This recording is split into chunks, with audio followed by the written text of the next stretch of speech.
조 바이든 대통령이 2,800억 달러 규모의 반도체 과학법에 서명했습니다. 앞으로 10년 동안 반도체 생산과 연구 개발에만 520억 달러 규모의 보조금이 지원될 예정입니다. LA시가 학교 주변 500피트 내 노숙행위를 전면 금지했습니다.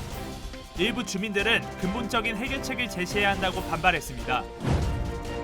올 가을 국내선 항공 요금이 40% 가까이 급락할 것이란 전망이 나왔습니다. 국제선 항공 요금도 19% 하락할 것으로 분석됐습니다.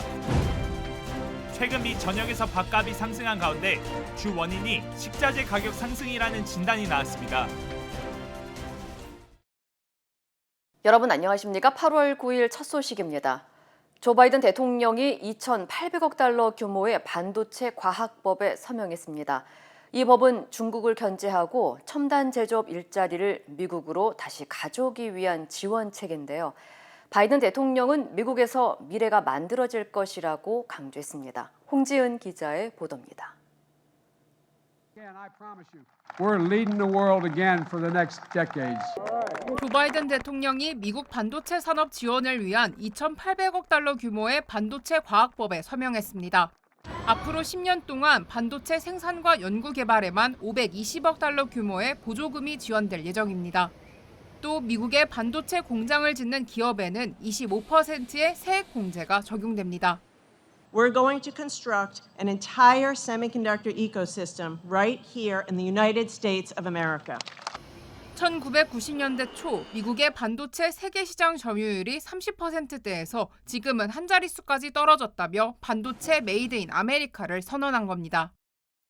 코로나19 이후 겪었던 반도체 공급난을 염두에 둔 것이지만 반도체 산업에서 앞서가고 있는 중국에 대한 견제 의지도 숨기지 않았습니다. 바이든 대통령은 법안을 저지하기 위한 중국 측의 로비가 있었다는 점을 공개하기도 했습니다. We produce 0% of these advanced chips now, and China is trying to move away ahead of us.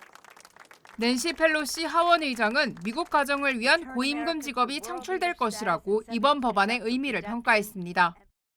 법안이 정식 발효되면서 미국의 인텔을 비롯해 대만의 TSMC, 삼성전자 등이 가장 큰 수혜 기업이 될 것이란 전망도 나오고 있습니다.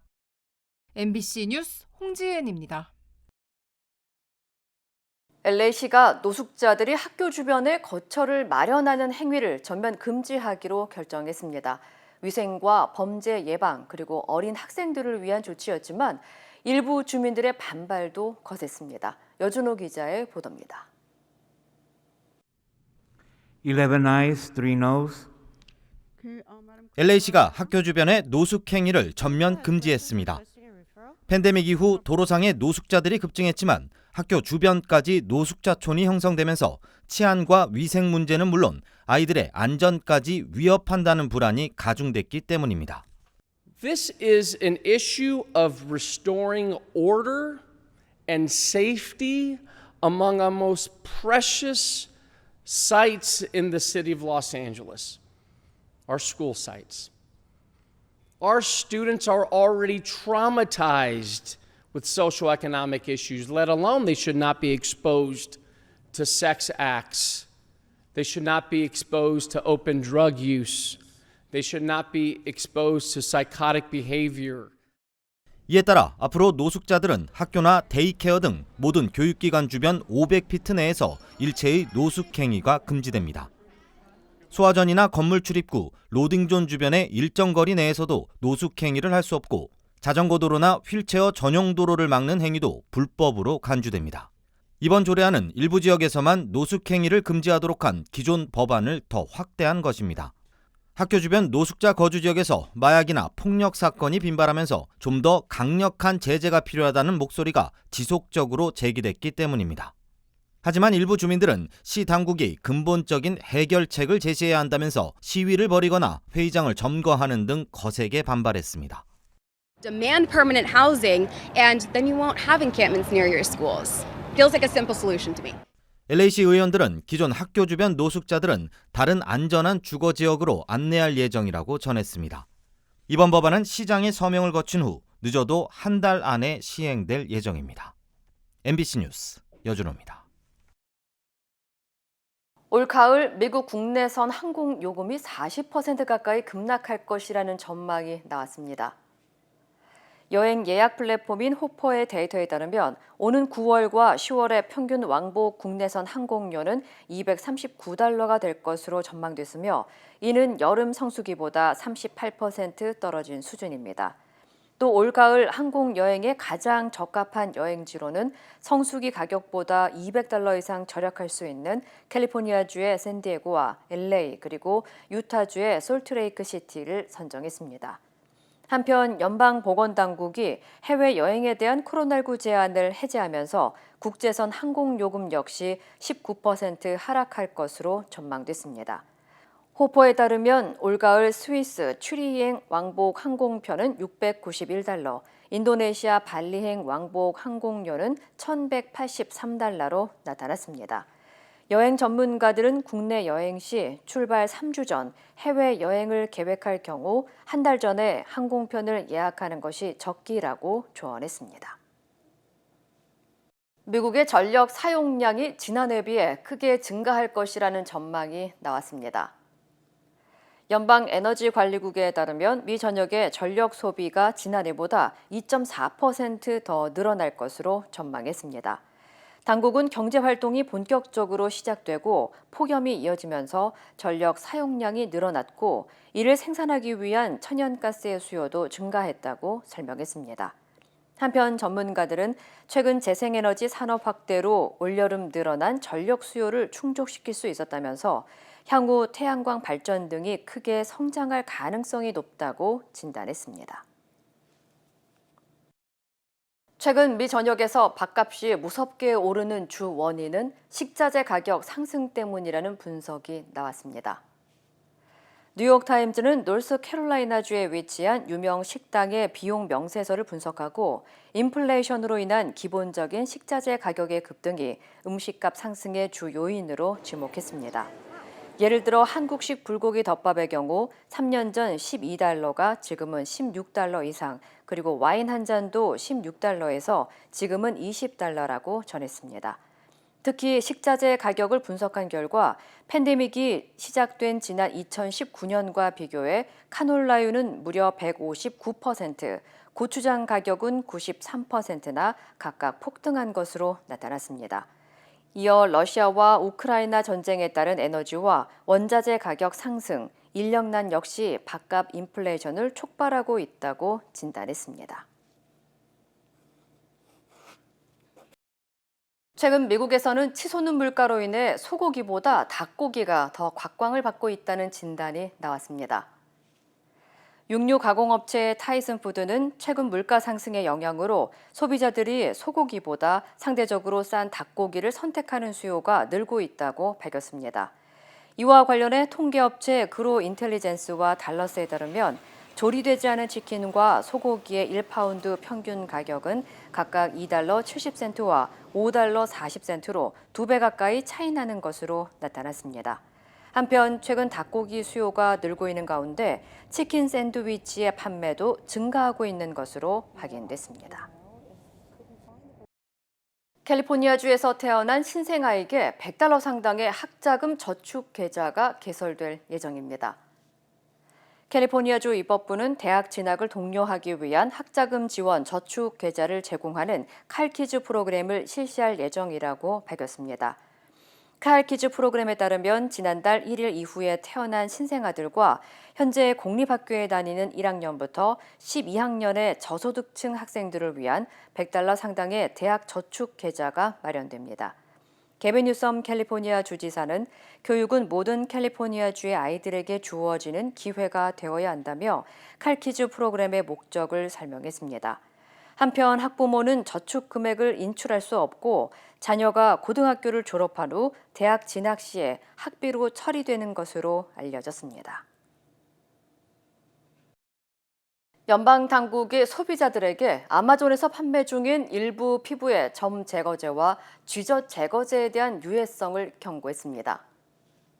연방식품의약국은 아마존에서 피부용 점 제거제를 판매 중인 아리엘라 내추럴과 저스티스파이 레보라토리사에 대해 안전성에 대한 경고 서한을 보냈다고 밝혔습니다.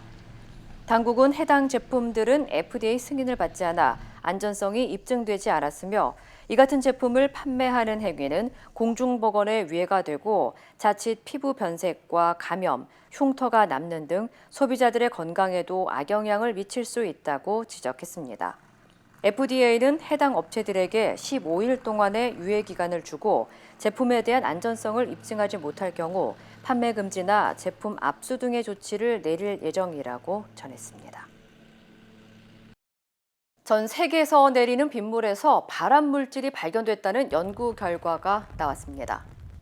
과학저널 환경과학과 기술에 따르면 스톡홀름 대학과 스위스 추리 연방공대 연구진이 미국 환경보호 기준에 근거해 영원한 화학물질로 알려진 PFAS에 대한 빗물 검사를 실시한 결과 전 세계 빗물에서 양성 반응이 나왔습니다.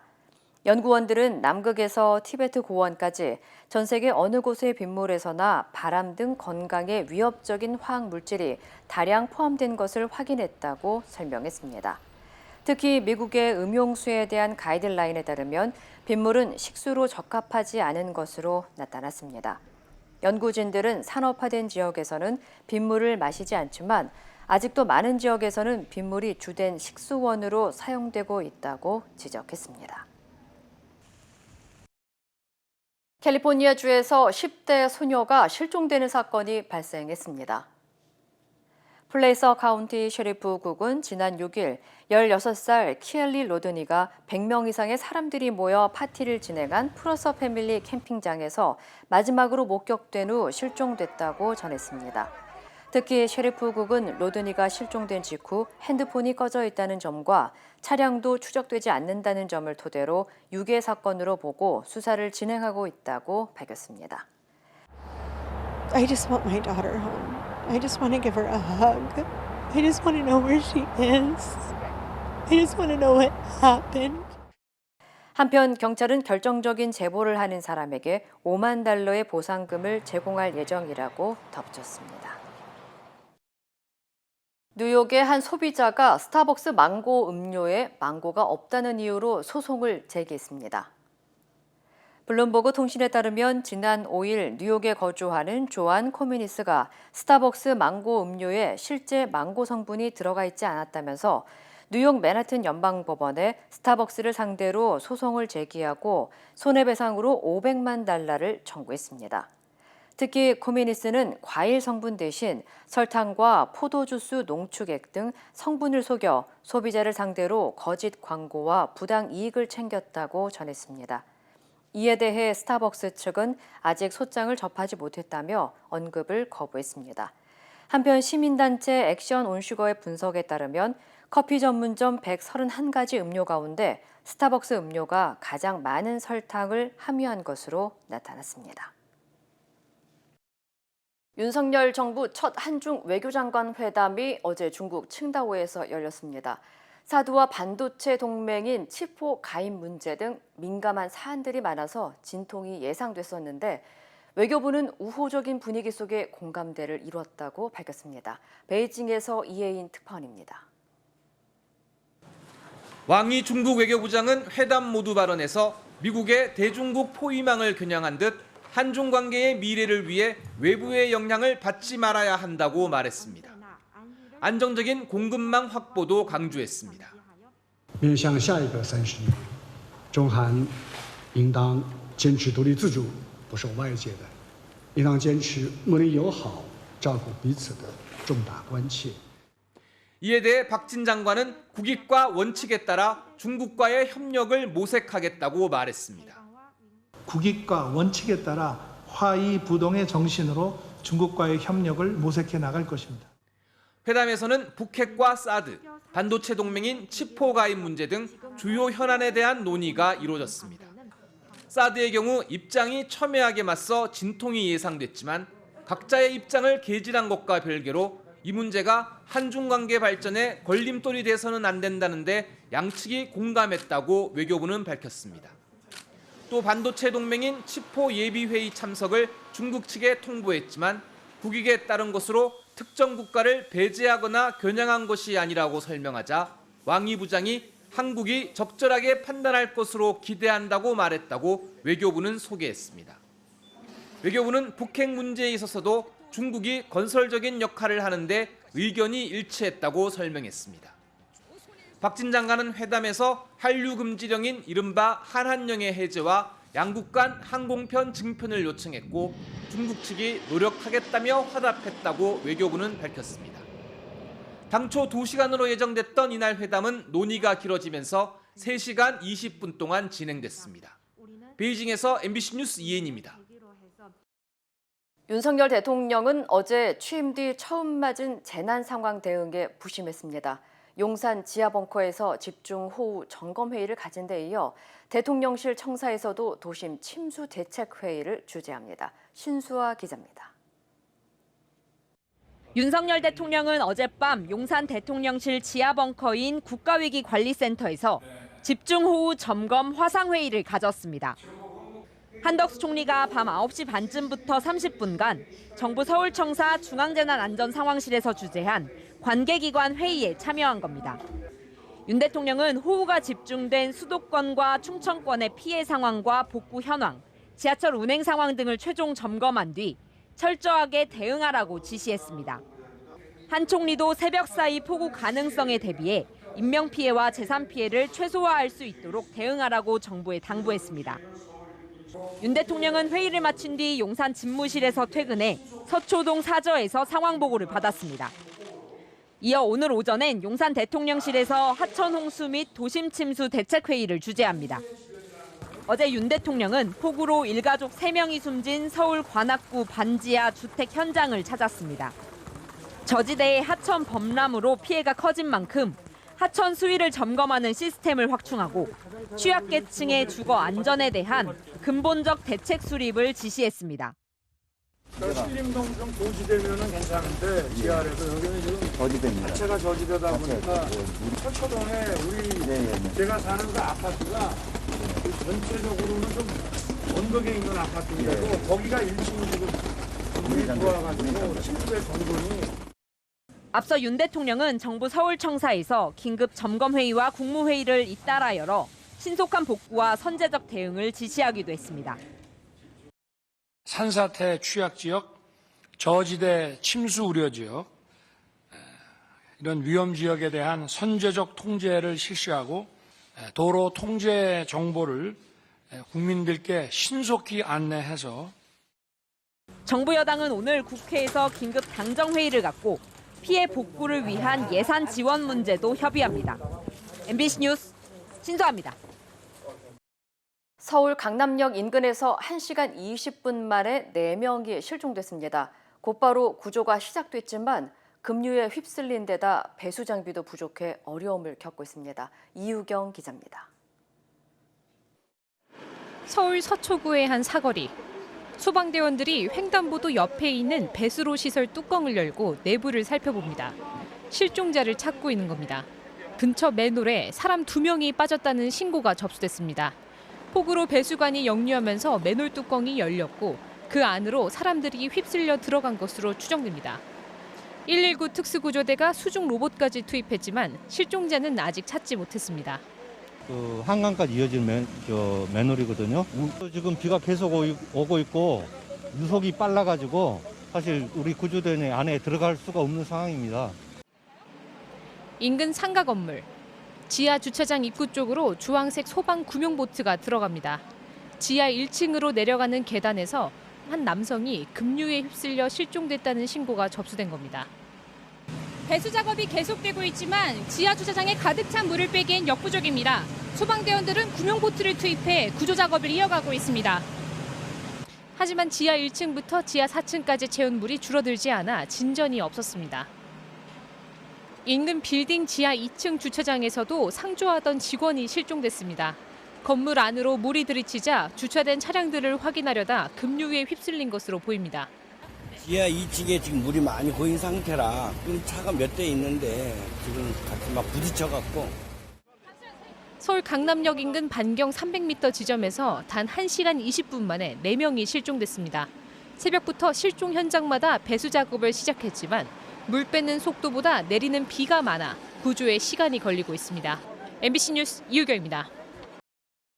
기록적인 호우라고는 하지만 강남 일대는 또다시 물에 잠겼습니다. 그동안 강남 지역을 위한 종합 대책도 있었고 예산도 1조 원 넘게 투입됐는데 폭우 때마다 속수무책인 이유가 뭘까요? 김효미 기자가 보도합니다.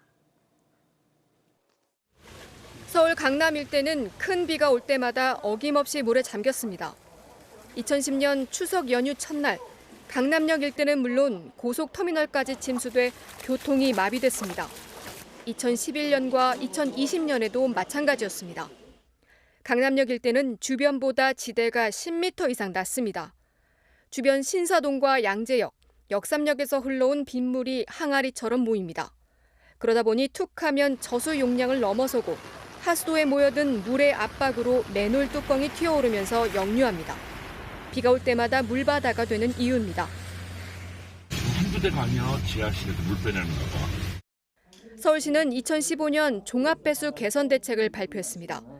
강남 등 취약 지역에서 수해 방지에 비효율적인 하수 관로를 바로잡고 집중호우를 감당할 수 있는 빗물 터널도 짓겠다고 한 겁니다. 1조 4천억 원짜리 사업입니다.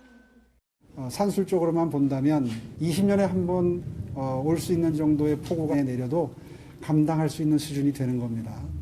하지만 예산과 설계 문제가 반복되면서 하수관로 정비는 2024년 이후로 미뤄진 상태입니다. 그나마 지난 6월 서초동 일부에 모이는 빗물을 반포천으로 바로 보내는 터널이 개통됐지만 시간당 110mm가 넘는 폭우까지 버텨내진 못했습니다. 전문가들은 현재 배수 대책으로는 기후변화에 따른 국지성 집중호우를 감당하기에 부족하다고 경고합니다.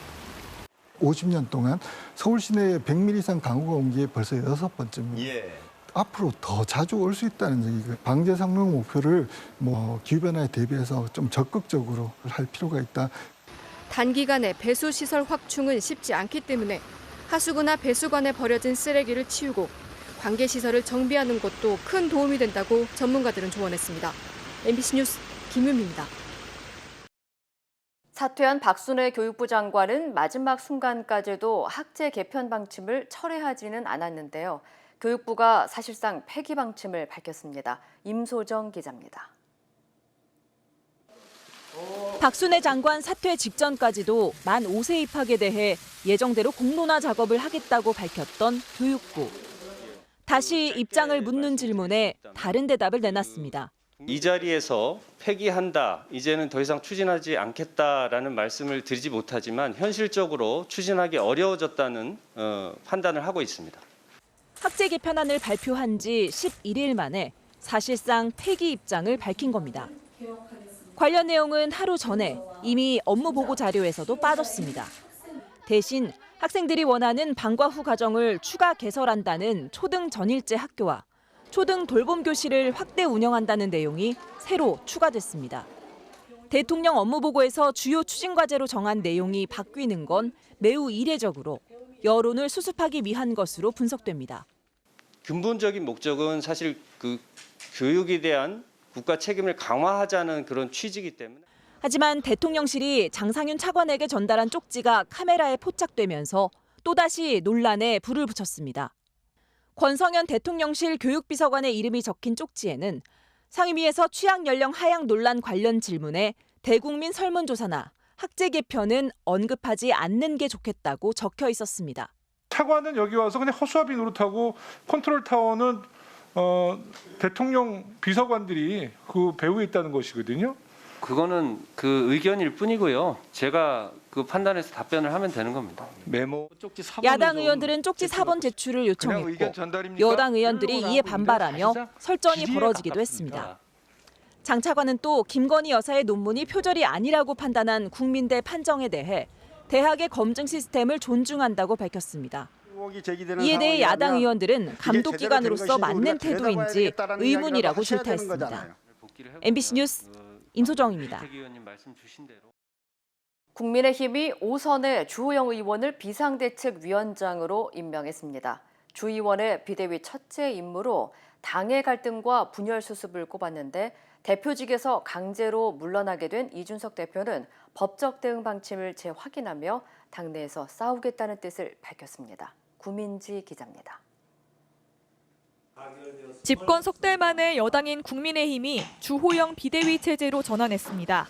전국위원회 의결을 거쳐 권성동 당대표 직무대행이 임명한 주호영 비대위원장은 초심을 강조하며 당의 단합을 촉구했습니다. 이러한 엄중한 때 갈등하고 분열하는 것은 역사와 국민과 당원들에게 씻을 수 없는 죄를 짓는 것입니다. 이준석 대표와는 빠른 시간 안에 만나 법적 대응을 만류하겠다고 밝혔습니다. 하지만 대표직을 잃게 된 이준석 대표는 비대위원장 임명 시간에 맞춰 SNS에 가처분 신청합니다. 신당 창당 안 합니다란 글을 올렸습니다. 법적 대응은 물론 당내에서 싸움을 이어가겠다는 뜻을 분명히 한 건데 우군은 많지 않아 보입니다. 최고위원 가운데 유일하게 남았던 이 대표 측 김용태 최고위원은 비대위 전환에 제동을 걸 법적 대응은 하지 않겠다고 선을 그었습니다. 윤핵관 중 한 명인 이철규 의원은 소송을 낼 거였으면 윤리위 징계 때 냈어야 하는데 못 내지 않았냐면서 대통령 지지율 하락의 첫 번째 원인으로 당내 분란을 꼽으며 이 대표 책임론을 제기했습니다. 안철수 의원도 거듭나는 계기로 삼으라면서 이제 멈춰야 할 때라고 이 대표를 압박했습니다. 공부 모임을 이어간 안 의원은 차기 당권에 도전하겠다는 뜻도 내비쳤습니다. 만약에 그런 일을 하는데 저는 제 역할이 있다면 저는 그 역할을 마다하지 않겠습니다. 주호영 비대위원장은 빠른 시일 내에 당의 리더십을 안정시키겠다면서도 9월이나 10월 전당대회에 대해선 부정적인 입장을 재확인했습니다. 비대위 출범과 함께 전당대회 시기를 놓고 차기 당권 주자 간 치열한 신경전도 거세질 걸로 보입니다. MBC 뉴스 구민지입니다. 미국 연방수사국 FBI가 도널드 트럼프 전 대통령에 대해 백악관 기밀 문서를 불법 반출한 혐의로 자택 압수수색을 진행했습니다. 관련 소식 전해드립니다. 현지 시각 8일 FBI는 트럼프 전 대통령의 자택인 플로리다 리조트 마러라고를 압수수색했는데요. 트럼프는 본인의 소셜미디어에 관련 기관에 협조했는데 이렇게 내 집을 예고 없이 급습했다며 불필요하고 부적절하다고 반발했습니다. 그러면서 미국 대통령에게 이런 일이 벌어진 적 없었다. 나의 2024년 대선 출마를 간절하게 저지하고 싶은 급진좌파 민주당원의 공격이라고 주장했습니다. 앞서 미국 연방 하원 특별위원회는 16 의사당 폭동 사건을 조사하는 과정에서 트럼프의 기록물 일부가 훼손되거나 반출된 사실을 확인한 것으로 알려졌습니다. 이와 관련해 공화당은 FBI 조처가 정치적 의도를 지닌 행위라며 강력하게 반발했습니다. 우리나라에 115년 만에 기록적인 폭우가 내린 가운데 외신들도 한국의 폭우 피해 소식을 일제히 주요 뉴스로 보도했는데요. 일부 외신은 피해 소식을 전하며 영화 기생충과 싸이의 강남 스타일을 언급해 눈길을 끌었습니다. BBC는 침수로 일가족 3명이 목숨을 잃은 사고 소식을 전하면서 가족이 살고 있는 곳이 오스카상을 받은 한국 영화 기생충에 나온 아파트와 거의 같다고 설명했고요. 또 다른 매체는 침수 피해가 집중된 강남을 싸이의 히트곡 강남 스타일에 나오는 서울의 부유한 동네로 소개하면서 강남이 자연재해에 너무 취약한 것은 아이러니하다고 설명하기도 했습니다. 연료탱크에서 나오는 시커먼 연기가 하늘을 온통 뒤덮었습니다. 지난 5일 벼락이 치며 발생한 쿠바 연료탱크 화재가 닷새째 이어지고 있는데요. 진화 작업을 벌이고는 있지만 언제 불이 꺼질지 예측할 수 없는 상황이라고 합니다. 화재로 인한 물 부족으로 주변 발전소 한 곳이 가동을 멈추면서 쿠바 내 전력난이 심화되고 있고요. 지금까지 화재로 소방대원 1명이 숨졌고 16명이 실종됐으며 125명이 다쳤습니다. 이 시각 세계였습니다. 화제의 경제 뉴스를 빠르게 전해드리는 신선한 경제 시간입니다. 서울 등 중부 지역에 쏟아부은 기록적인 폭우로 단 하루 만에 5,000대 가까운 차량이 침수됐습니다. 여기저기 지금 물에 잠긴 차들이 보이는데요. 승용차는 지붕만 남긴 채 잠겨 있는 상황입니다. 침수 피해로 보험회사에 접수된 차량은 어제 오후 2시 기준 4,700여 대. 특히 서울 강남 지역의 피해가 커서 수입차만 1,000대가 넘을 것으로 추산됩니다. 예상 손해액은 658억 원, 자동차 한 대당 1,300만 원꼴로 피해가 난 겁니다. 물이 타이어 절반 이상까지 차오르는 곳은 주행하지 말아야 하고요. 불가피하다면 저속으로 제동 없이 한 번에 지나가야 합니다. 만약 운전 중 차량이 물에 잠겨 시동이 꺼졌다면 어떻게 해야 할까요?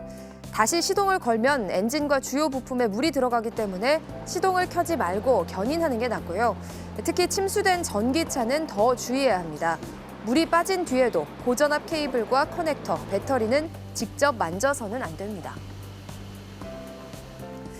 침수 피해를 입었다면 자동차 보험 처리는 어떻게 되는지 궁금하실 텐데요. 자기 차량 손해담보에 가입했다면 보험료 할증 없이 보상받을 수 있습니다.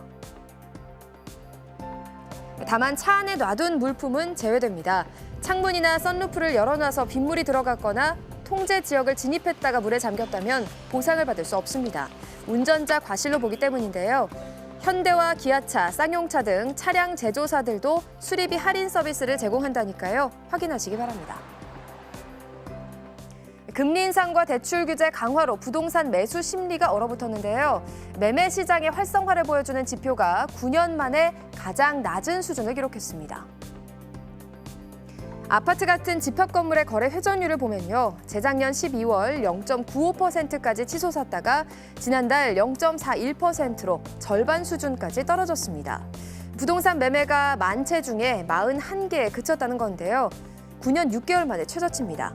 지역별로는 대전이 제일 낮았고 서울, 세종, 경북, 부산 등 대부분 지역이 거래 절벽에서 벗어나지 못했습니다. 지금까지 신선한 경제였습니다.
이상으로 8월 9일 화요일 뉴스를 마칩니다. 시청해주신 여러분 고맙습니다.